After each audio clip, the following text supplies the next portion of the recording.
तो one day में पूरा डिफरेंशिएशन टॉपिक को रिवाइज करना, तो इसके लिए तरीका क्या होना चाहिए?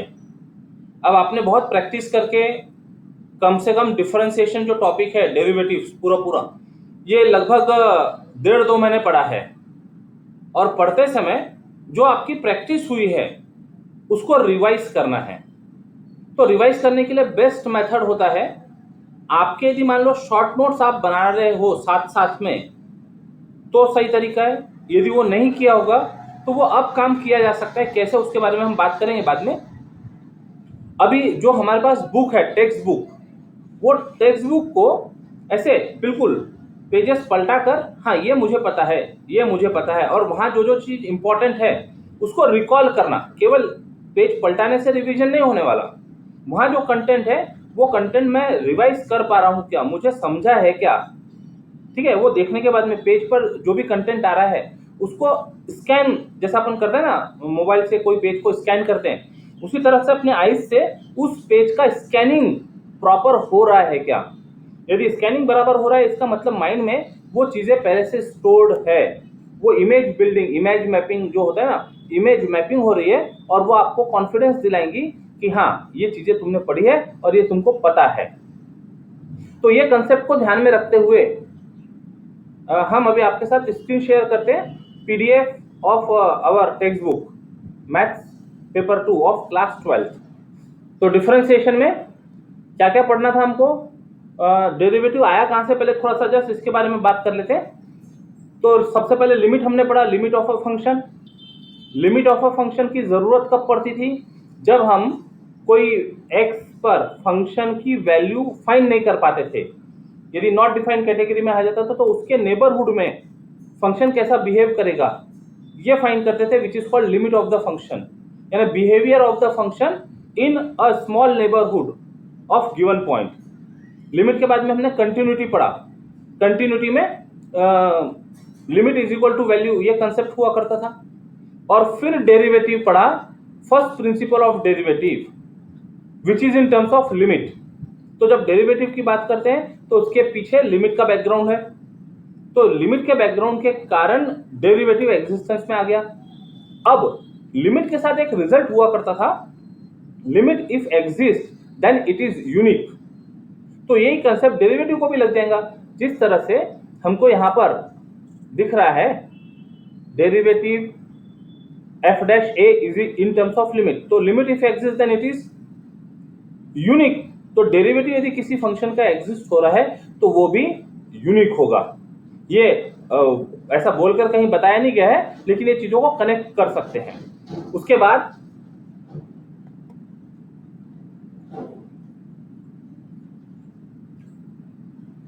डिफरेंट हमने रिजल्ट्स डिराइव किए थे। साइन एक्स का डेरिवेटिव, कॉस एक्स का derivative, tan x, sec x, cosec x, cot x, exponential function, logarithmic function, power function, इनके सारे डेरिवेटिव्स 11th क्लास में पढ़ने के बाद में वहां पर कुछ फंडामेंटल रूल्स भी देखे थे। Sum of derivative, difference of derivative, product of derivative और quotient of derivative, provided denominator is not equal to 0। अब इतनी सारी बातें 11th क्लास में पढ़ने के बाद अब 12th क्लास का टॉपिक शुरू होता है। तो 12th क्लास को आप इंडिपेंडेंटली ट्रीट नहीं कर सकते। इतनी बैकग्राउंड में उसका जो फाउंडेशन था वो बना दिया गया, मतलब वहां यदि फाउंडेशन पक्का रहा होगा तो अब आप 12th क्लास को बहुत अच्छे से आराम से उसको टैकल कर सकते हैं। तो क्या क्या पढ़ा था इसमें, कंपोजिट फंक्शन क्या होते हैं, फंक्शन के अंदर फंक्शन, कंपोजिट फंक्शन, ऐसे समय इनका डिफरेंशिएशन, तो वो पढ़ते समय हमने रिकॉल किया था। प्रूफ था चेन रूल का। चेन रूल का प्रूफ क्या कहता था, if y is function of u and u is function of x, then y becomes function of x and it can be differentiated with respect to x, which gives dy by dx, किसके through गया ये, u के through गया, तो is equal to dy by du into du by dx, chain rule of differentiation, और इसी को कहा derivative of composite function. Okay, फिर इससे रिलेटेड एग्जांपल सॉल्व किए थे, अभी थोड़ा स्क्रॉल करके देखेंगे एग्जांपल्स के type. Derivative of inverse function, अब इनवर्स ट्रिग्नोमेट्रिक फंक्शंस पढ़िए हैं, साइन इनवर्स के अंदर कुछ फंक्शन, tan इनवर्स के अंदर कुछ फंक्शन, तो इनको सॉल्व करने के लिए दो तरीके हुआ करते थे, एक तो चेन रूल लगाकर सॉल्व किया जा सकता था, या फिर कुछ सब्स्टिट्यूशन करके साइन इनवर्स के अंदर हम या तो साइन ले आए या कॉस ले आए तो प्रॉब्लम सॉल्व किया जा सकता था। एक आउटलाइन तैयार कर रहे हैं inverse function. Then next is implicit function. Implicit function, जैसे ये y in terms of u लिखा है तो ये कहलाता है एक्सप्लिसिट फंक्शन, जब हम y को पूरी तरह से x में एक्सप्रेस कर पा रहे हो। लेकिन यदि मान लो रिलेशन ऐसा हो कि उसमें x और y गूंथे हुए हैं, उनको अलग अलग करना पॉसिबल नहीं है, तो ऐसे समय कहा जाता है they are implicit function, y is implicit function of x। तो dy by dx उस केस में भी फाइंड किया जा सकता है। ऐसे समय एक से ज्यादा dy by dx हमको दिखते हैं रिलेशन में, हम उनको कलेक्ट करते और फाइनल आंसर फाइंड करते हैं। ये हो गया इम्प्लिसिट फंक्शन का कैटेगरी टाइप। अच्छा, इसके साथ साथ में geometric differentiation, geometric meaning of derivative. तो ज्योमेट्रिक मीनिंग ऑफ डेरिवेटिव में पढ़ा था, it represent tangent to the curve, tangent to the curve at given point. मतलब dy by dx यदि फाइंड करना है तो what is dy by dx, basically tangent to the curve. अब इसको यदि मान लो फिजिक्स से रिलेट करें तो कोई हमारे पास यदि फंक्शन दिया हुआ, डिस्प्लेसमेंट दिया है, और जब हम उसका डेरिवेटिव फाइंड कर रहे हैं तो rate of change of displacement with respect to time ये बन जाता है वेलोसिटी। यदि मान लो सर्कल में हम वो देखें तो जो वेलोसिटी का डायरेक्शन होता है वो टेंजेंशियल डायरेक्शन होता है। तो geometrical meaning of derivative is tangential direction of the curve at given point. और फिजिकल इंटरप्रिटेशन यदि देखें तो फिजिकल इंटरप्रिटेशन, यदि डिस्प्लेसमेंट फंक्शन दिया होगा इन टर्म्स ऑफ टाइम तो इट्स डेरिवेटिव गिव्स वेलोसिटी। फिर rate of change of velocity की यदि बात करें तो इट गिव्स एक्सेलरेशन। ये फिजिकल मीनिंग हो गए। हम ज्योमेट्रिकल मीनिंग की बात करें, tangent is geometrical meaning, velocity is physical meaning. अब बात करते हैं लॉगरिथमिक डिफरेंशिएशन की। कई बार प्रॉब्लम देखकर, पूरी प्रैक्टिस होने के बाद, पूरी पढ़ाई होने के बाद प्रॉब्लम देखकर समझ में आने लगता है कि इसको कैसे सॉल्व करेंगे। तो जब कभी फंक्शन, अच्छा देखो ये a पावर x ये हो गया एक्सपोनेंशियल फॉर्म, और x पावर a इसी के साथ में x पावर a यदि लिख दिया तो ये हो गया पावर फंक्शन। मतलब कहीं पर बेस में या पावर में यदि वेरिएबल है तो हम उनको डिस्टिंग्विश कर सकते हैं, एक्सपोनेंशियल फंक्शन पावर फंक्शन में। लेकिन बेस में भी फंक्शन है और पावर में भी फंक्शन है। x का पावर, एक सिंपल सा एग्जांपल लेते हैं, बेस में भी वेरिएबल है, पावर में भी वेरिएबल है। तो ऐसे समय ये न तो एक्सपोनेंशियल फंक्शन से सॉल्व किया जा सकेगा, न पावर फंक्शन से सॉल्व किया जा सकेगा।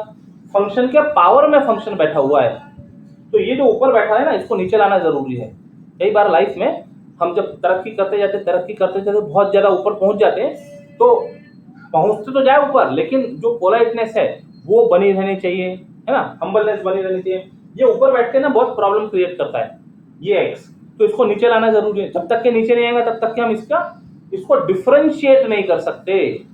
तो डिफरेंशिएशन के लिए इसको नीचे लाने जरूरी है, और उसके लिए हमारे पास लॉग जैसा पावरफुल टूल है। यदि लॉग लगाया तो लॉग की property log m power n से वो पावर जो है ये सामने आ जाता है, n log m बन गया। अब इसको डिफरेंशिएट करना मतलब तोड़ना। लैंग्वेज में, जनरल लैंग्वेज में तोड़ना आसान हो जाएगा। तो जो इतना ऊपर बैठा है, पावर में बैठा है, सिर के ऊपर बैठा है, तो कई बार उसको नीचे उतारना जरूरी होता है। लॉग वो काम कर सकता है। लॉगरिथमिक डिफरेंशिएशन का सीक्रेट यही है, फंक्शन के पावर में फंक्शन बैठा हो तो उसको नीचे लाओ पहले, और उसके बाद में डिफरेंशिएट कर दो, बाद में नॉर्मल डिफरेंशिएशन से वो काम होते रहता है।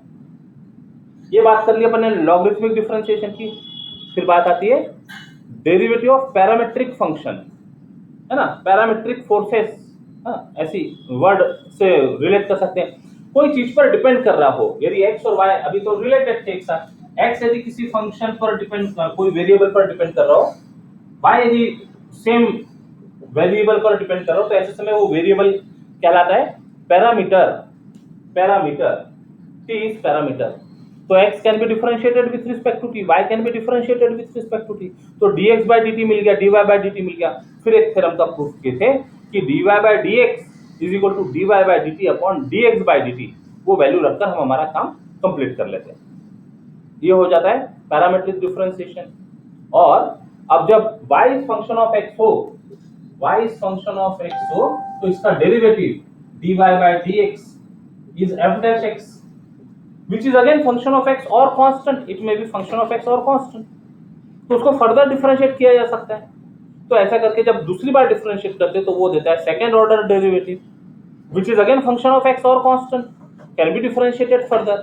तो वो दे देगा थर्ड ऑर्डर डेरिवेटिव, और ये काम चलते रहेगा जब तक के जीरो ना आ जाए। जीरो को भी डिफरेंशिएट कितनी भी बार किया जा सकता है, जीरो का डेरिवेटिव जीरो, जीरो का डेरिवेटिव जीरो, जीरो का डेरिवेटिव जीरो, तो एंडलेस डेरिवेटिव किया जा सकता है। लेकिन जनरली हम नॉन जीरो फंक्शंस में बिलीव करते हैं, जीरो का कुछ यूज तो करना नहीं है।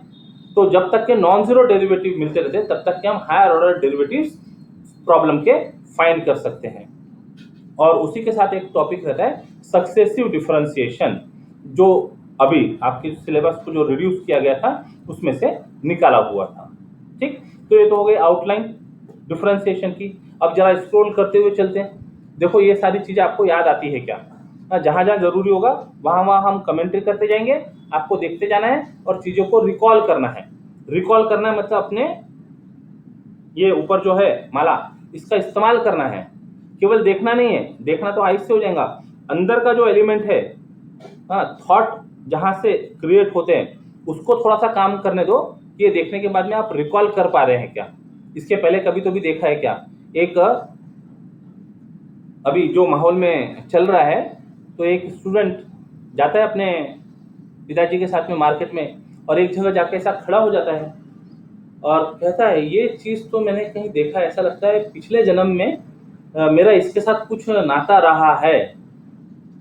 पिताजी बोलते हैं पिछले जन्म में नहीं, इसी जन्म में, 1-1.5 साल पहले यहाँ डेली जाया करते थे तुम, ये तुम्हारा स्कूल है ना? तो ये जो स्मृति है, ये स्मृति को विस्मृति न होने दे, वहां पर चीजों को याद रखें, रिकॉल करें चीजों को। पिछले जन्म से जोड़ने की जरूरत नहीं है, इसी जन्म में सब कुछ पढ़ा था। अभी 1-8 साल पहले, 1-8 साल भी नहीं हुआ होगा ना, 2-4-6 महीने पहले पढ़ा था। लेकिन यदि रेगुलर बेसिस पे पढ़ाई नहीं हुई तो ऐसा ही लगता है कि ये कहीं तो भी पिछले जन्म की चीजें हैं हमारे साथ में जुड़ी हुई नहीं। तो रिकॉल करना जरूरी है। प्रैक्टिस यदि प्रॉपर रही होगी तो चीजें रिकॉल आसानी से कर पाते हैं। तो derivative, first principle of derivative है फर्स्ट लाइन में, ये जनरल डेरिवेटिव हो गया F dash X. Incremental ratio delta Y by delta X का limit delta X tends to 0 gives D Y by D X. और फिर जो स्टैंडर्ड फॉर्मूले थे एक्स पावर एन, उनसे रिलेटेड कुछ एग्जांपल्स, फिर sine X, cos X, tan x, sec x, cosec x, cot x, exponential E power x, A power X, log X to the base E का और log X to the base A का, ये सारा कुछ derive किया था हमने। याद आ रहा है?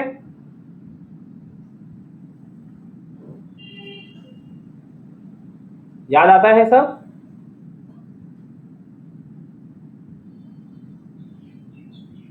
आप माइक ऑन करके रिप्लाई कीजिएगा।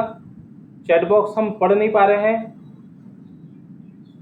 तो लगेगा कि सामने है, बच्चे बैठे हैं, सुन रहे हैं, देख रहे हैं और साथ साथ में सोच भी रहे हैं, रिकॉल भी कर रहे हैं। रूल्स ऑफ डिफरेंशिएशन,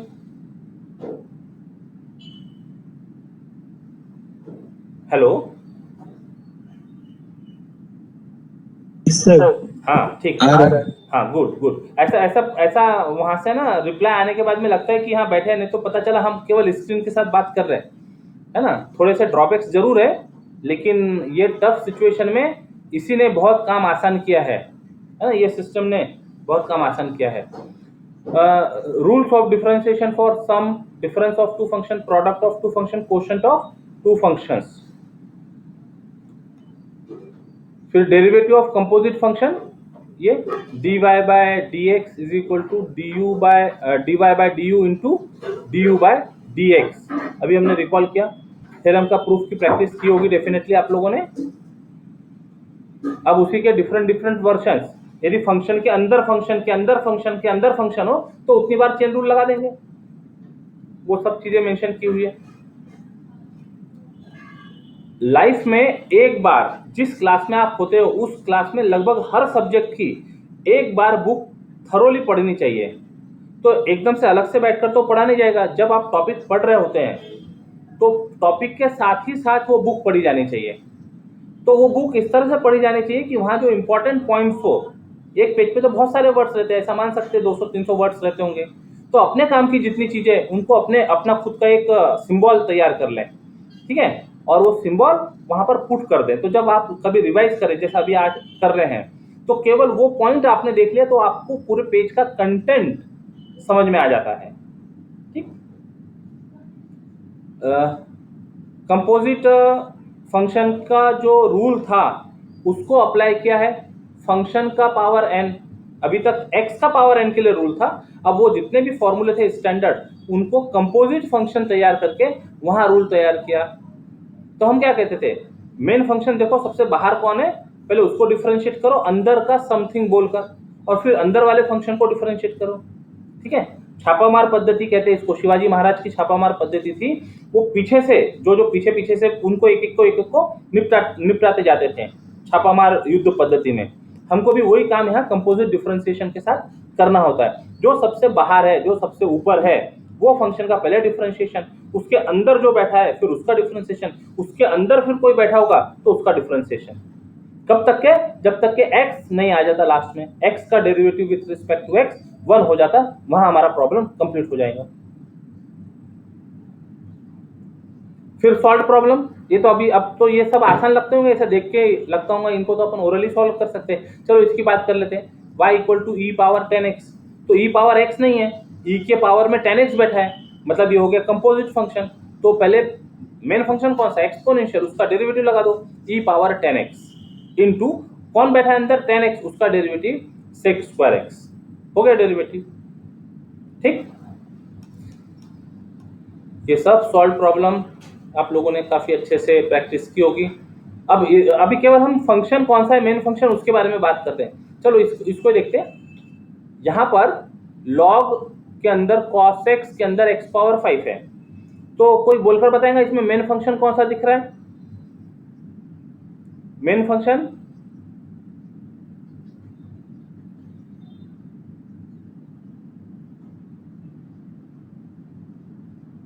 लॉग से, log, उसके अंदर कौन बैठा है,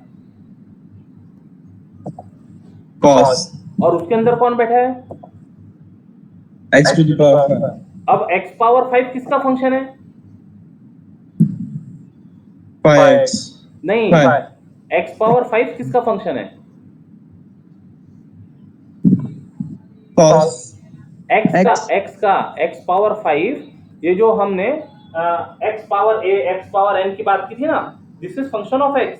तो ultimately last is the function of x होना चाहिए, तो x power 5 is function of x है। तो पहले log का डेरिवेटिव लग गया 1 अपॉन समथिंग, यानी 1 upon cos of x power 5, फिर इनटू cos का derivative minus sine of x power 5, bracket में होगा, ये माइनस टर्म आ गई इस वजह से, इनटू x पावर 5 का डेरिवेटिव 5x पावर 4। अब चाहे तो इसको यहां रोक सकते हैं। अब यदि मान लो इसको भी डिफरेंशिएट करना हो तो x पावर 5 में अंदर कौन बैठा है, अब ये पावर फंक्शन दिख रहा है, x के पावर में 5 है, पावर फंक्शन है, उसके अंदर कौन बैठा है, x बैठा है। तो देखो ऑर्डर क्या हो गया, यहां पर पहले log है, पहले log फंक्शन है, log फंक्शन cos पर डिपेंड कर रहा है, cos फंक्शन पावर फंक्शन पर डिपेंड कर रहा है, x पावर 5 है ना, तो पावर फंक्शन बोल देते उसको, और ये पावर फंक्शन x पर डिपेंड कर रहा है। अल्टीमेटली y जो log था वो x पर डिपेंड कर रहा है। चेन रूल लगाया जा सकता है, पहले log का, फिर cos का, फिर पावर फंक्शन का, 3 बार चेन रूल लग गया। ठीक,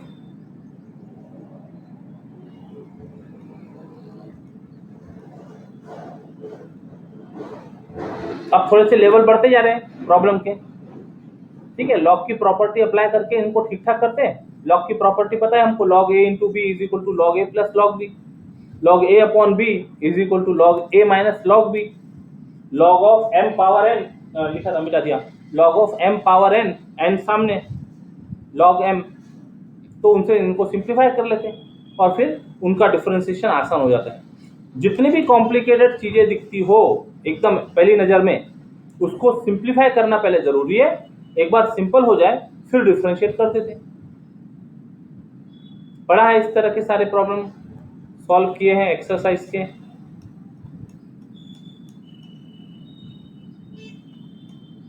है ना? ऐसा ऐसे यदि देखेंगे तो ऐसा लगेगा कितनी सारी चीजें हैं, लेकिन ये सब आप कर चुके हैं। ये सारे प्रॉब्लम, हाँ ये जरा स्पेशल टाइप के प्रॉब्लम हुआ करते थे। f of x is equal to under root of 7gx minus 3, g of 3 की वैल्यू दी है, g डैश 3 की वैल्यू दी है, f डैश 3 फाइंड करने के लिए कह रहा है। मतलब कुछ वैल्यू दी है, उसके बेसिस पर हमको f डैश, अभी तक के डेरिवेटिव केवल फाइंड कर रहे थे, तो डेरिवेटिव फाइंड करने के लिए f dash is what, under root main function है, उसके अंदर बैठा हुआ है 7gx माइनस 3। तो पहले डिफरेंशिएट कर दिया, f dash x is equal to derivative of under root 1/2 under root, और फिर अंदर वाले फंक्शन का डेरिवेटिव है which is equal to 7, g का डेरिवेटिव g डैश कांस्टेंट 3, उसका डेरिवेटिव 0। ये हो गया f डैश x। अब जो वैल्यू दी है जिस पर फाइंड करना है, x की वैल्यू 3 पुट कर दो। वैल्यू पुट करने के बाद में g डैश ऊपर न्यूमरेटर में दिख रहा है, g ऑफ 3 डिनोमिनेटर में दिख रहा है, इनकी वैल्यू दी है, पुट करके सिंप्लीफाई करते हैं। तो ये जरा अलग टाइप के प्रॉब्लम है, वैल्यू दी हुई है, हम कैलकुलेट कर सकते हैं जो भी रिक्वायर्ड पूछा गया हो उसमें,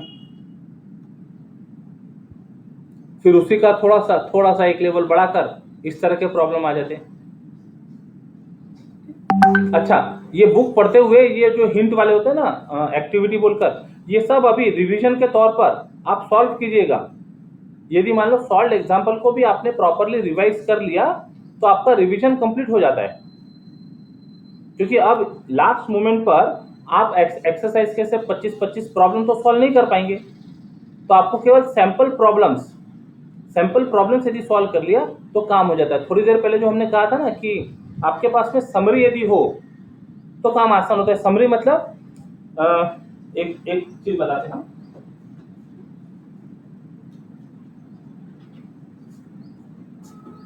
जब आप पढ़ रहे हो तो पढ़ते समय ब्लैंक शीट होती है ना, ये ब्लैंक शीट को फोल्ड कर लिया, ये फोल्ड कर लिया, एक फोल्ड हो गया, मतलब 2 पार्ट हो गए, यानी 4 पार्ट हो गए, 1 2 और इसके अंदर 2, और एक और उसका फोल्ड कर दिया।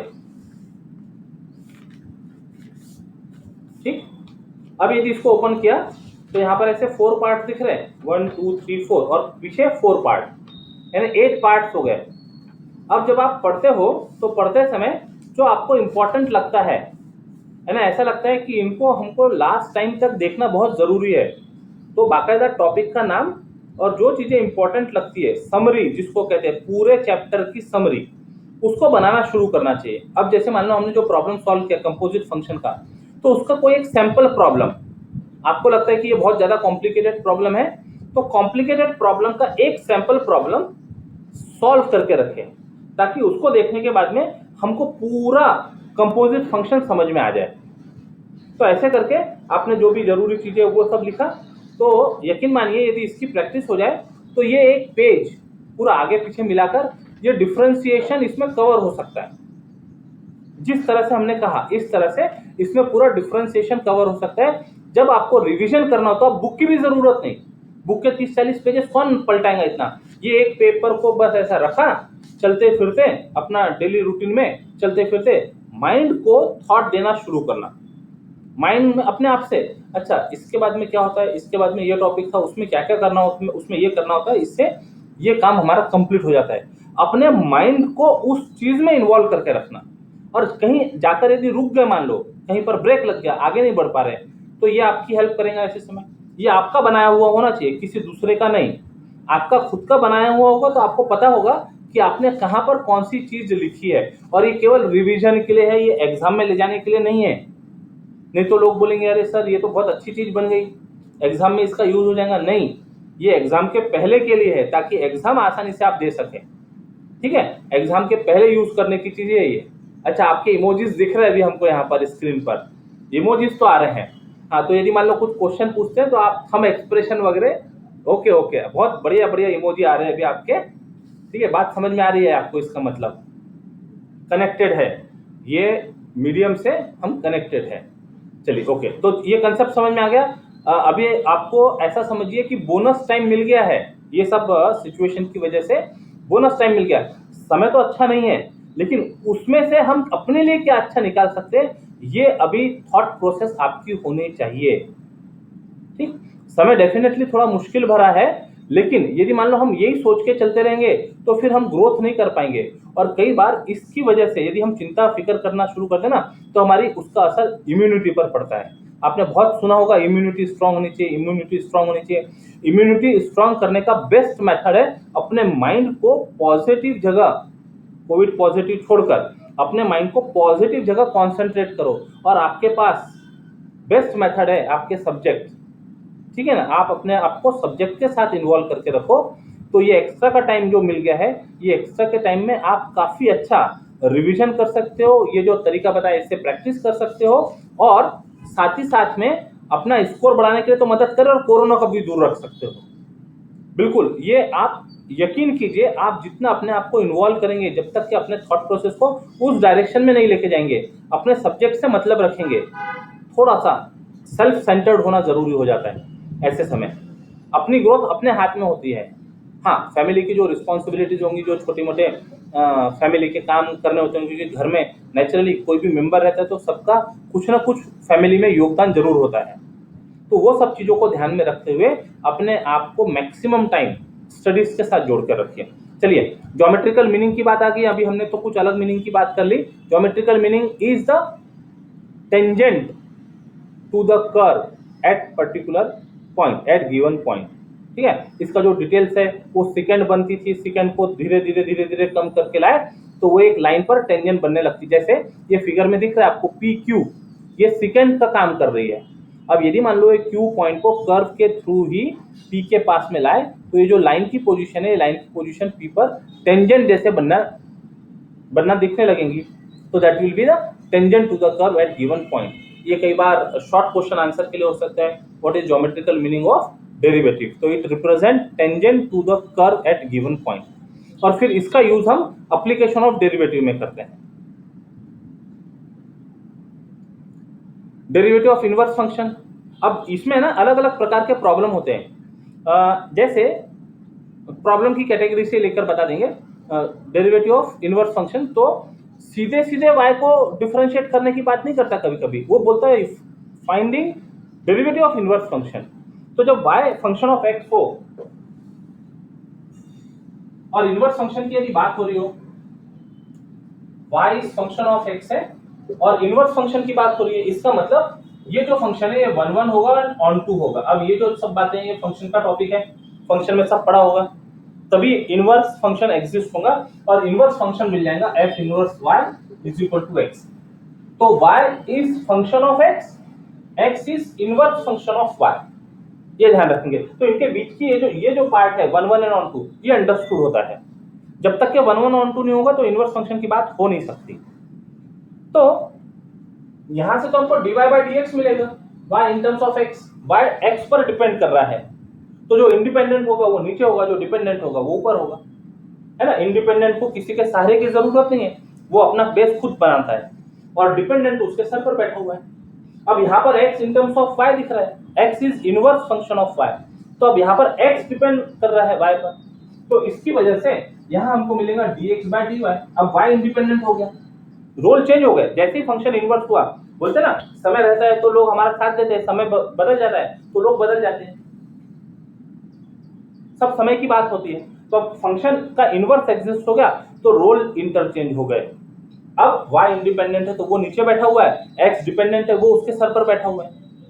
अब ये दोनों में कुछ रिलेशन, ये थ्योरम यहाँ पर पढ़ा हमने, dy by dx, वैसे पढ़ा तो ये था dx by dy is equal to 1 upon dy by dx provided it is not equal to 0, denominator is not equal to 0। और फिर इसको क्रॉस मल्टीप्लाई करके हमको मिल जाता था dy by dx is equal to 1 upon dx by dy। Okay, तो ये जो रूल्स है, ये रूल्स कब कहां लगेंगे, ये रूल्स कब कहां लगेंगे ये समझना होगा। तो इसको यहाँ प्रॉब्लम के थ्रू, हाँ, ये जो अभी रिजल्ट की हम बात कर रहे थे, dx by dy is equal to 1 upon dy by dx provided denominator is not equal to 0, इसका प्रूफ किया हुआ है। ठीक है, इसका लॉजिक भी समझ में आ गया क्या होता है। तो हाँ, हमको अप्लाई करना है ना, प्रॉब्लम सॉल्व करते समय अप्लाई करना है। इसका अल्टरनेट प्रूफ है। अब देखो ये क्या बोलता है, क्वेश्चन के टाइप कैसे, ये देखना। Find derivative of function y equal to f of x using derivative of inverse function x equal to f inverse y।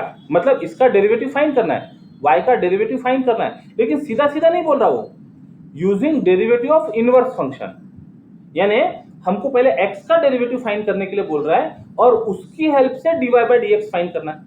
मतलब पहले हम फाइंड करेंगे dx by dy and then dy by dx is 1 upon dx by dy। एक तो ये language हो गई। तो लैंग्वेज ठीक से पढ़ना, स्पेशली जब इस तरह के प्रॉब्लम हो ना, तो वहां क्या वो एक्सपेक्ट कर रहा है। हम डायरेक्ट इसका डेरिवेटिव फाइंड कर सकते हैं, y का derivative with respect to x direct find कर सकते हैं, लेकिन क्वेश्चन है by using derivative of inverse function. तो ऐसी जो चीजें हैं, ये चीजें नोट डाउन करनी जरूरी है। ये पॉइंट समझा क्या? ये पॉइंट समझा, ये लैंग्वेज में क्या करना होता है समझ में आता है? आपके इमोजीज दिख रहे हैं, थंब एक्सप्रेशन से भी काम चलेगा अभी।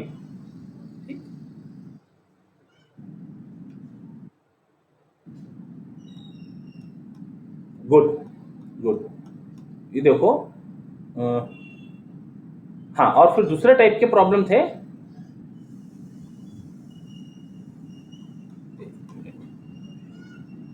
यूजिंग इनवर्स फंक्शन हो गया ये तो सब वही सॉल्व किया।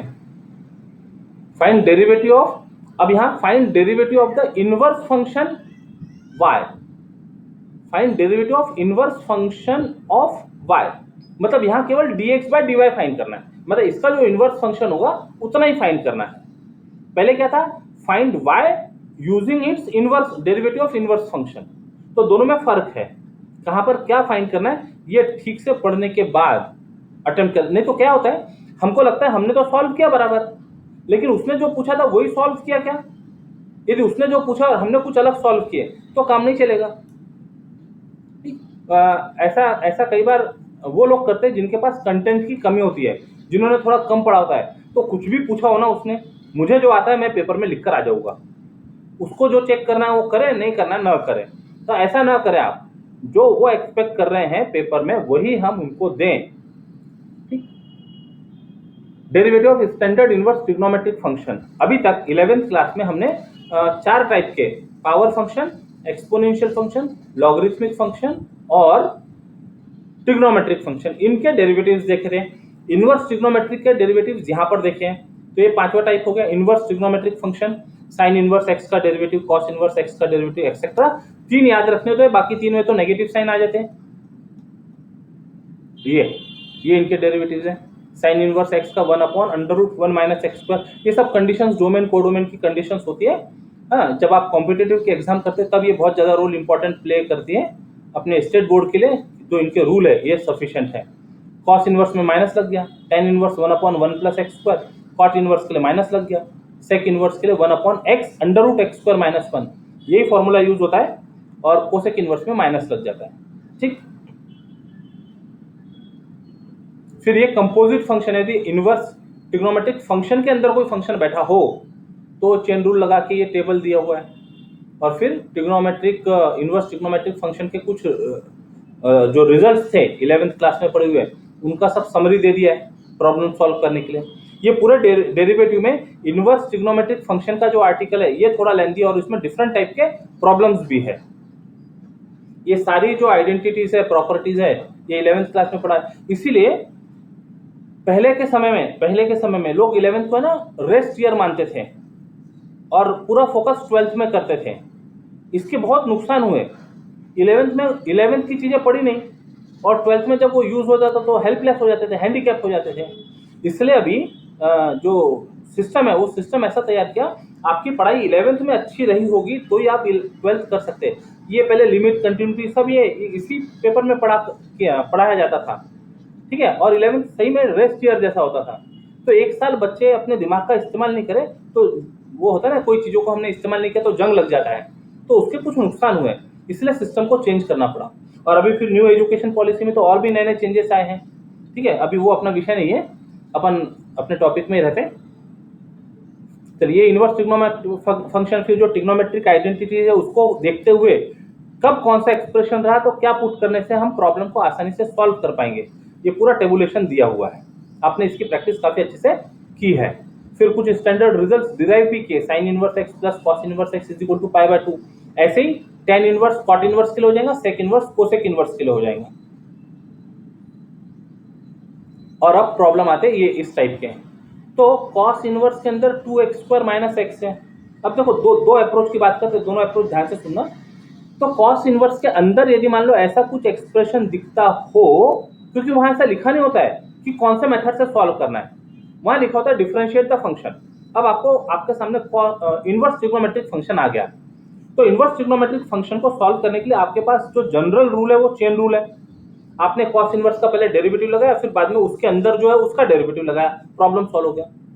तो जब सिंपल प्रॉब्लम हो तब तो ये चल जाएगा, लेकिन सिंपल प्रॉब्लम में भी सोचने की कोशिश करना, क्या हम इसको कन्वर्ट कर सकते? क्या मान लो हम सेकेंड एग्जांपल की बात कर रहे हैं, cos inverse of 2x² minus x.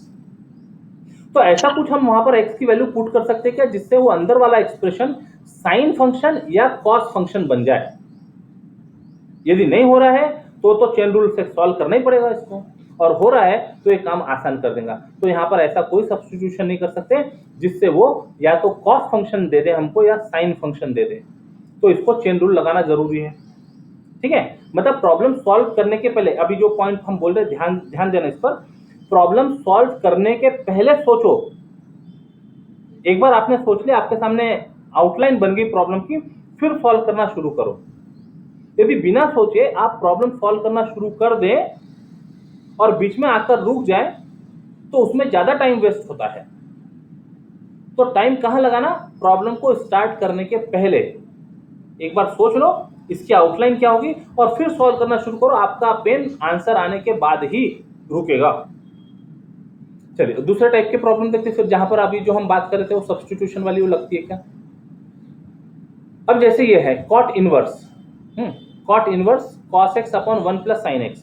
अब यदि इसको चेन रूल से करना जाएंगे तो जरा मुश्किल काम हो जाएगा। तो क्या इसको हम ट्रिग्नोमेट्रिक आइडेंटिटीज वगैरह लगाकर कॉट में या साइन में कन्वर्ट कर सकते हैं क्या? ठीक है, ये ज्यादा आसान दिखता है। अभी रिवीजन के तौर पर इसी की बात कर लेते हैं। cos इनवर्स के अंदर 4 cos cube x minus 3 cos x, यदि चेन रूल लगाएंगे तो कॉम्प्लिकेटेड बन जाएगा। लेकिन ये जो अंदर का फॉर्मूला है ये cos 3x हो गया ना, तो बाहर cos इनवर्स बैठा है, अंदर cos है। तो ये जब इनवर्स की बात कर रहे थे ना, तो एक प्रॉपर्टी होती है f inverse is equal to identity mapping is equal to f inverse f।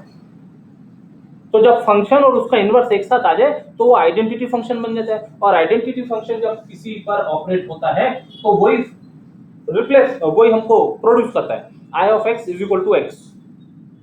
तो cos इनवर्स के अंदर cos 3x आ गया, cos इनवर्स cos आइडेंटिटी बन गए, 3x पर ऑपरेट किया 3x दे देगा। अब बचा छोटा सा 3x, उसको डिफरेंशिएट कर सकते हैं। तो प्रॉब्लम सॉल्व करने के पहले सोचना हमेशा बेनिफिशियल होगा। ठीक, अब यही जो पार्ट था, यही पार्ट को आगे चल के अलग अलग तरीके से मेंशन किया है। ये 2 cos x प्लस, हम बोले ना इसमें डिफरेंट टाइप्स है। ये फिर तीसरा टाइप आ गया, मतलब इनवर्स ट्रिग्नोमेट्रिक फंक्शन में। पहला सीधा चेन रूल वाला किए थे, दूसरा ट्रिग्नोमेट्रिक आइडेंटिटीज का यूज करके किए थे। अभी यहाँ पर साइन इनवर्स है, तो कोशिश यही रहेगी कि अंदर साइन x आ जाए या cos x आ जाए। तो इसको 2/√13 cos x plus 3/√13 sin x, और फिर 2/√13 3/√13 को ऐसा कुछ पुट करो कि वो sin a cos b plus cos a sin b बन जाए, या cos a cos b plus sin a sin b बन जाए। तो दोनों केस में से या तो साइन मिल जाएगा या cos मिल जाएगा, काम आसान हो जाएगा। तो ये तीसरा टाइप कवर हो गया, तीसरा टाइप इनवर्स ट्रिग्नोमेट्रिक फंक्शन के अंदर ही। और अब बात आती है सब्स्टिट्यूशन की, चौथा टाइप आ गया इनवर्स ट्रिग्नोमेट्रिक फंक्शन के अंदर। अब यही थोड़ी देर के लिए यही सपोज कर लेते हैं, sine inverse of 2x upon 1 plus x square. ऐसे ही करने जाएंगे चेन रूल से तो टाइम ज्यादा ले लेगा, अपने पास टाइम नहीं है। टाइम बहुत इंपॉर्टेंट है, समय सोच समझ कर खर्च करना चाहिए। तो x को यदि tan x पुट कर दे, और tan थीटा, x तो यहाँ है, x equal to tan theta यदि पुट कर दे, तो 2 tan theta upon 1 plus tan square theta, फॉर्मूले याद रहना चाहिए, साइन 2 थीटा बन जाएगा।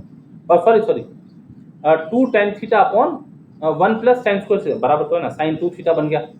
तो साइन 2 थीटा अंदर है, बाहर साइन इनवर्स है, 2 थीटा बचा। What is theta? tan inverse x। छोटा सा फंक्शन होगा, डिफरेंशिएट करो, काम खत्म। अब ये सब ट्रिग्नोमेट्रिक आइडेंटिटीज पर बेस्ड करते हैं, वो यदि पता हो तो इनको आराम से सॉल्व किया जा सकता है। ये हो गया बाय सब्स्टिट्यूशन मेथड। तो फोर्थ टाइप हो गया ये सब। इसमें वैरायटी थी, डिफरेंट डिफरेंट प्रॉब्लम थे, उसके बाद में फिर एक्सरसाइज आ गई। हाँ, एक और आया ना अभी, इनवर्स, कॉट इनवर्स। तो कॉट इनवर्स के लिए फॉर्मूला नहीं है, लेकिन टेन इनवर्स के लिए फॉर्मूला है। टेन इनवर्स में कन्वर्ट करने के लिए cot inverse x is equal to tan inverse 1/x, inverse trigonometric function की प्रॉपर्टी। और फिर कुछ ऐसा करते हैं कि ऊपर दो फंक्शन का एडिशन हो तो नीचे मतलब tan inverse x plus y upon 1 minus x y, या तो ये फॉर्म में आ जाए या फिर tan inverse x minus y upon 1 plus x y ऐसे फॉर्म में आ जाए। तो this is equal to tan inverse of x minus tan inverse of y, या tan inverse of x plus tan inverse of y। Tan inverse x plus tan inverse y, ये ten inverse x minus tan inverse y। तो इस type के problem भी आ जाते हैं यहाँ पर। इस टाइप के प्रॉब्लम को सॉल्व करने के लिए ये सब। अच्छा, इसका जो की पॉइंट है, सीक्रेट पॉइंट है, वो ये है कि डिनोमिनेटर में 1 प्लस या 1 माइनस के टर्म में होना चाहिए। तो जो भी हमारा फोकस होगा वो डिनोमिनेटर में होगा। डिनोमिनेटर में 1 यदि दिखता है तो काम हम कर सकते हैं। फिर ये जो दो फंक्शन का प्रोडक्ट है, इसका ऊपर सम लिख पा रहे हैं या माइनस लिख पा रहे हैं, ये इसके साइन पर डिपेंड करता है। यदि 1 माइनस के साथ में होगा प्रोडक्ट तो डेफिनेटली ऊपर प्लस आना ही चाहिए। यदि 1 प्लस के साथ में होगा डिनोमिनेटर में प्रोडक्ट तो ये दो फंक्शन का सब्ट्रैक्शन ऊपर दिखना चाहिए। उतना सब काम करना होता है, ठीक है। वो काम करने के तो हमको मार्क्स मिलते हैं। और एक बार ये पैटर्न में आ गया तो उसको कन्वर्ट कर दिया टेन इनवर्स एक्स प्लस या माइनस टेन इनवर्स वाई, और अकेले अकेले का डिफरेंशिएशन अब आसान हो जाता है, ठीक है। तो ये टेन इनवर्स की प्रॉपर्टी पर बेस्ड प्रॉब्लम हुआ करते थे। और फिर ये सारे प्रॉब्लम यहाँ पर अलग अलग कैटेगरी के ये सॉल्व किया है, काफी अच्छे से सॉल्व किया है। लॉगरिथमिक डिफरेंशिएशन कहा, पावर में बैठा हुआ फंक्शन को नीचे लाना है, लॉग लगाने से वो प्रॉब्लम आसान हो जाता है। अब दिखने के लिए कितना कॉम्प्लिकेटेड प्रॉब्लम दिखता है। अब इतने प्रॉब्लम को, अच्छा यदि मान लो लॉग नहीं करते तो अपने पास कुछ दूसरा तरीका है क्या? है ना बाबा, दूसरा तरीका है। दूसरा तरीका ने क्या, कोशेंट रूल लगाना। अब कोशेंट रूल वैसे ही तो पहले भारी भरकम दिखता है, और फिर ये प्रॉब्लम को कोशेंट रूल लगाना यानी आफत मोल लेना, ऐसी वाली बात हो जाएगी। तो हम जितना हो सके आफत को अपने से दूर रखना चाहते हैं। तो जो टूल्स है, कहते हैं ना कि अपने बैग में यदि टूल्स प्रॉपरली हो तो अपना सफर आसान होता है, राइट। रास्ते में गाड़ी पंचर हो जाए तो हमको किसी मैकेनिक के ऊपर डिपेंड नहीं होना पड़ता है। तो अब आपको एग्जाम में जब जाना है तो आपको टीचर पर डिपेंडेंट नहीं रहना है। अपना टूल किट अपने पास 100% पूरा परफेक्ट ये रहा तो अब आपको टीचर की जरूरत नहीं। मतलब एक बार कोर्स कंप्लीट हो जाए तो हमारा मानना ऐसा होता है कि students must be free from teacher. यदि ये चीज समझ रहे हो आप, student must be free from teacher. जो कुछ करना था, जो कुछ इंटरेक्शन करना था, डिस्कशन करना था, वो सब वो पढ़ने के दौरान जब हम सीख रहे होते चीजें उस दौरान। और एक बार हमने सीख लिया तो आपको 4 सब्जेक्ट 4 अलग अलग टीचर ने पढ़ाए, लेकिन आपने अकेले ने 4 सब्जेक्ट पढ़े। मतलब अब आप इंडिपेंडेंट हो गए, ऐसा आप डेफिनेटली मान सकते हैं यदि आपने ईमानदारी से पढ़ाई की है तो। अपनी टूल किट अपने साथ में हो गया। आत्मनिर्भर भारत की बात हो रही है तो पहले हम खुद आत्मनिर्भर हो जाए, डेफिनेटली भारत आत्मनिर्भर हो जाएगा यदि हर पर्सन आत्मनिर्भर की दिशा में आगे बढ़ने लगे। चलिए टॉपिक में आते हैं। तो इतने बड़े कॉम्प्लिकेटेड प्रॉब्लम को सिंप्लीफाई करने के लिए लॉगरिथम वाला टूल अपने पास है। लॉग लगाओ, सिंप्लीफाई करो, एक एक एडिशन सब्ट्रैक्शन में कन्वर्शन हो जाता है, उसका डेरिवेटिव फाइंड कर सकते हैं, है ना। ये दिखने के लिए लगाया, लॉग वाई लेकर लॉग लगाया, सब सिंप्लीफाई किया, 3 फंक्शन का कॉम्बिनेशन बन गया एडिशन सब्ट्रैक्शन में। अब इनको आराम से डिफरेंशिएट किया जा सकता है। Log y is equal to इतना लंबा चौड़ा एक्सप्रेशन, ये डिफरेंशिएट किया। दिखने के लिए सॉल्यूशन बड़ा दिखता है लेकिन वो सिंपल होता है। तो देख के, उसकी लेंथ देख के, साइज देख के डरना नहीं, ठीक है। कई बार भारी भरकम इंसान अंदर से कमजोर होता है और दुबला पतला इंसान विल पावर बहुत स्ट्रांग रहता है, ठीक है। दिखने के लिए कभी कभी छोटा सा प्रॉब्लम रहता है, लेकिन छोटा सा प्रॉब्लम हमारा कई बार दिमाग ज्यादा खर्च करा लेता है। ये लॉगरिथमिक डिफरेंशिएशन तो आसान चीज थी। हाँ, इसमें एक और टाइप डिस्कस करना है। अभी तो अकेला फंक्शन था। अब यदि मान लो ऐसे फंक्शन के साथ फंक्शन का एडिशन हो तो देखो x पावर a का तो डेरिवेटिव फाइंड कर सकते हैं। ए पावर एक्स एक्सपोनेंशियल फंक्शन, उसका डेरिवेटिव फाइंड कर सकते हैं, लेकिन बीच में ये एक्स पावर एक्स बैठा हुआ है, तो ऐसे समय जिसका डेरिवेटिव फाइंड कर सकते हो उसको एक नाम दे दो u, जिसका तुरंत नहीं फाइंड कर सकते उसको दे दो v, और फिर u और v का अलग अलग डेरिवेटिव फाइंड करके पूरे y का डेरिवेटिव फाइंड किया जा सकता है। तो पहले हम इनको कन्वर्ट करते हैं, ये जिसका फाइंड कर सकते थे उसको u कहा, x पावर x को v कहा, तो क्या बन गया y is equal to u plus v, तो derivative of y with respect to x will be du by dx plus dv by dx। अब दोनों को अलग अलग फाइंड करो, उसके लिए लॉगरिथमिक प्रॉपर्टी है x पावर x को डिफरेंशिएट करने की, तो ये डिफरेंट टाइप है लॉगरिथम में।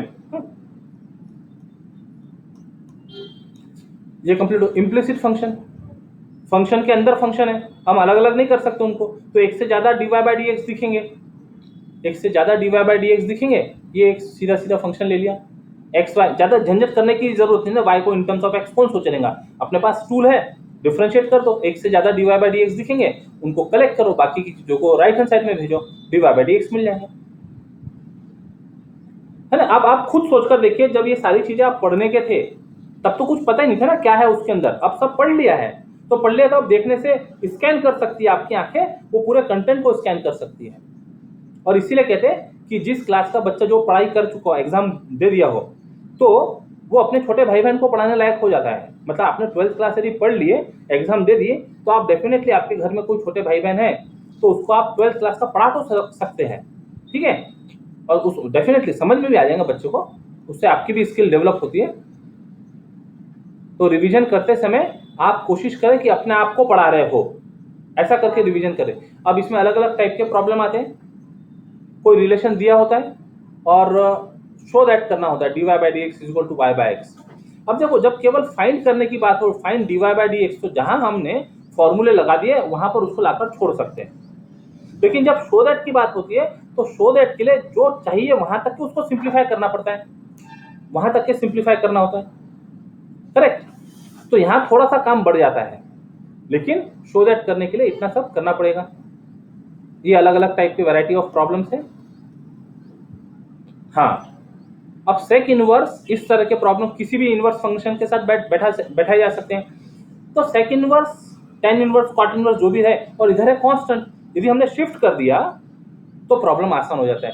सेक इनवर्स राइट साइड में आके सेक 2a बन गया, उसको कुछ नंबर से, कुछ कांस्टेंट से रिप्लेस कर दो, और फिर बाद में इसको क्रॉस मल्टीप्लाई करके सीधा सीधा इम्प्लिसिट फंक्शन का रिलेशन आ जाता, डिफरेंशिएट किया, काम कंप्लीट। ये एक और नए टाइप के प्रॉब्लम रहते हैं। इसको रिकरेंस फॉर्मूले कह सकते हैं, कि फॉर्मूले के अंदर मतलब वो जो फॉर्म है ना, वो रिकर हो रहा है, under root 10x plus under root 10x plus under root 10x plus under root 10x, बोलते जाओ, खत्म नहीं हो रहा। तो ऐसे समय ये जो ऊपर की चीज है ना, तो एक ऊपर का कवर वो हटाने की कोशिश करते, तो अंडर रूट हटा दिया ऊपर स्क्वायर लेके, तो बन गया y square equal to 10 plus under root 10x plus under root 10x plus under root 10x, बोलते जाओ। तो ये जो बाद वाला टर्म है ये बन गया वाई, रिप्लेस किया, अब छोटा सा रिलेशन हो गया, y square is equal to 10x plus y. तो लगभग जितनी भी हमने बातें की उसमें एक चीज तो समझ में आई, जो कॉम्प्लेक्सिटी दिख रही है प्रॉब्लम की, पहले उसको तोड़ो, उसको छोटा करो, उसको रिड्यूस करो, उसको सिंप्लीफाई करो, और फिर डिफरेंशिएट कर दो, ठीक है।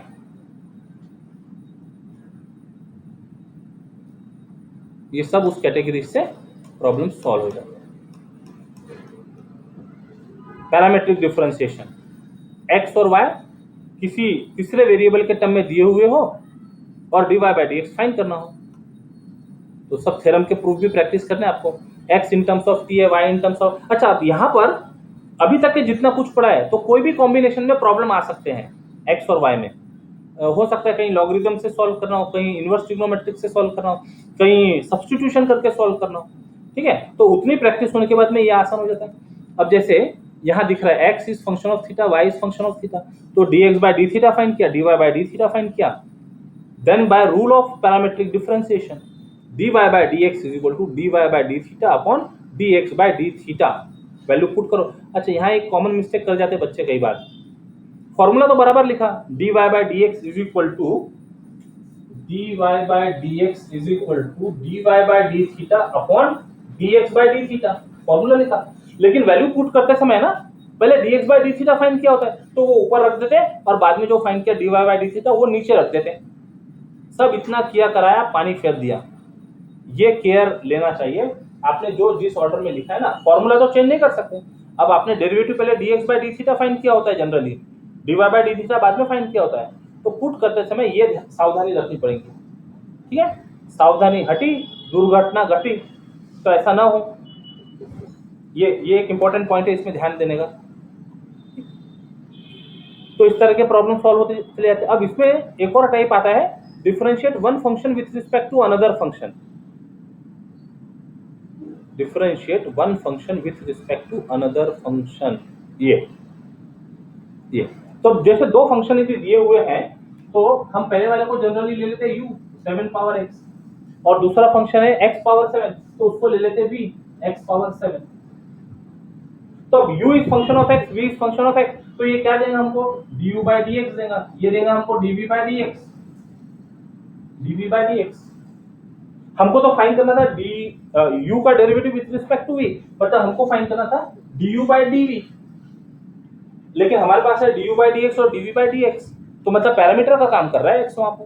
तो by parametric differentiation this is equal to du by dx upon dv by dx। अब यहाँ पर पुट करते समय पहले du by dx फाइंड किया वो पहले पुट हो गया, dv by dx बाद में फाइंड किया वो बाद में पुट हो गया। दोनों में देखो डिफरेंस, देखो दोनों में, ठीक है। तो ये जो चीजें हैं ये इंपॉर्टेंट चीजें होती है।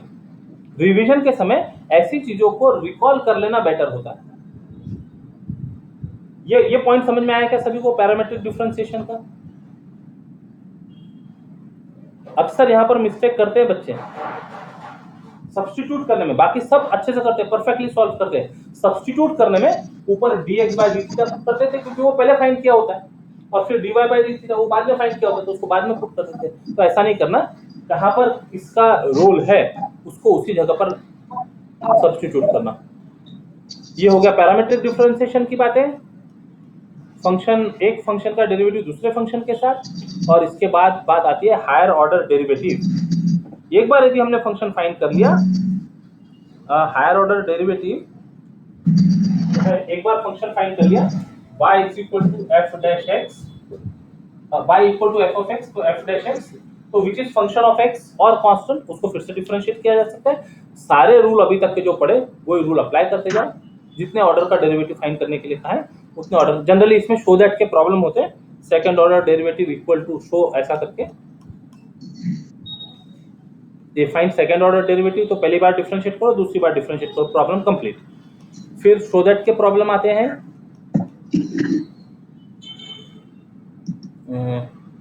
ये तो show that at particular theta की वैल्यू होगी। शो दैट के प्रॉब्लम आगे हायर स्टडी, हाँ ये रिलेशन दिया होता है and show that d2y by dx square equal to 0 यहाँ पर है, कुछ और भी हो सकता है, ठीक है। तो ये मतलब हमको आंसर दिया हुआ है प्रॉब्लम में, आंसर तक के उसको लेकर जाना है। ये y इक्वल टू कुछ दिया है, शो दिस रिलेशन, तो क्या करते हैं हम पहले dy by dx फाइंड करेंगे, d2y by dx square find करेंगे, और लेफ्ट हैंड साइड कंसीडर करके उसमें एक एक वैल्यू पुट कर दो, वैल्यू पुट कर दो, तो रिलेशन यदि इक्वल टू 0 आ गया तो दिस कंप्लीट्स द सॉल्यूशन। ये सब शो दैट वाले उसी कैटेगरी के प्रॉब्लम आते हैं, और इसका एप्लीकेशन है सक्सेसिव डिफरेंशिएशन, मतलब nth ऑर्डर का डेरिवेटिव। लिबनिट्ज थ्योरम लगता है फिर बाद में आगे चल के, अभी nth ऑर्डर के रूल है, लेकिन ये सिलेबस में से माइनस किया हुआ है, आपके जो सिलेबस रिड्यूस किया ना उसमें से माइनस किया है। लेकिन यदि आपको हायर स्टडीज में जाना होगा तो ये टॉपिक को मिस नहीं करना, ये पढ़ाया है सब, ये पढ़ना, क्योंकि इसके आगे की बातें हायर क्लासेस में शुरू होती है, फिर वहां पर इतना डिटेल में ये नहीं पढ़ाया जाएगा। तो ये चीजों को भले आप एग्जाम के लिए ना पढ़े, लेकिन अपने अंडरस्टैंडिंग के लिए जरूर से इसका रिवीजन कर ले। तो ये हो जाता है सक्सेसिव डिफरेंशिएशन, nth ऑर्डर का डेरिवेटिव। कोई फंक्शन दिया है उसका डायरेक्ट 10th ऑर्डर का डेरिवेटिव फाइंड करना है, 15th ऑर्डर का डेरिवेटिव फाइंड करना है, तो वो काम ये वाले आर्टिकल से कंप्लीट होता है। और इस तरह से ये डिफरेंशिएशन का जो टॉपिक है, ये डिफरेंशिएशन का टॉपिक कंप्लीट होता है। अब जब आप पढ़ाई करें तो पढ़ाई करते समय ये जो लास्ट में रिमेंबर, लेट अस रिमेंबर, तो अभी आपने हर चीज को बहुत ज्यादा अंदर से जाके पढ़ने की जरूरत नहीं, जो हम समझ रहे हैं आपने रिवीजन वाला ये जो लेट अस रिमेंबर ये पूरा अच्छे से पढ़ना चाहिए। और उसके बाद में मिसलेनियस एक्सरसाइज, क्योंकि आपके पास अभी एक्स्ट्रा टाइम है, तो मिसलेनियस एक्सरसाइज की एक अलग से नोटबुक बना के मिसलेनियस एक्सरसाइज भी यदि सॉल्व कर लिया तो आप कह सकते हैं आपने काफी अच्छे से अपना रिवीजन कर लिया। ये पहले तो कुछ एमसीक्यूज है और फिर बाद में हर टॉपिक के क्वेश्चंस लाइन से वहां दिए होते हैं।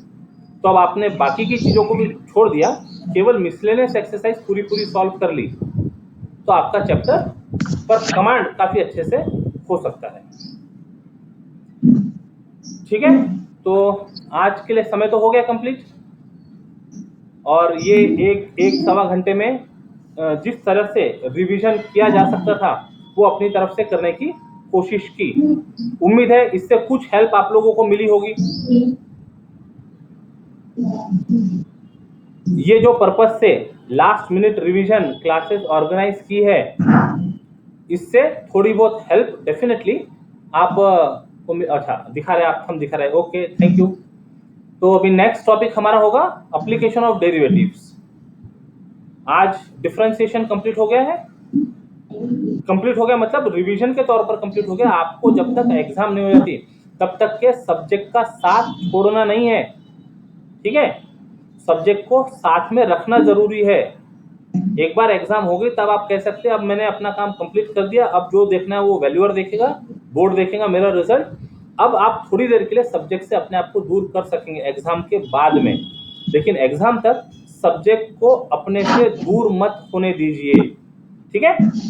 चलिए रुकते हैं अभी यहाँ पर, टेक केयर, बाय बाय, जय गणित।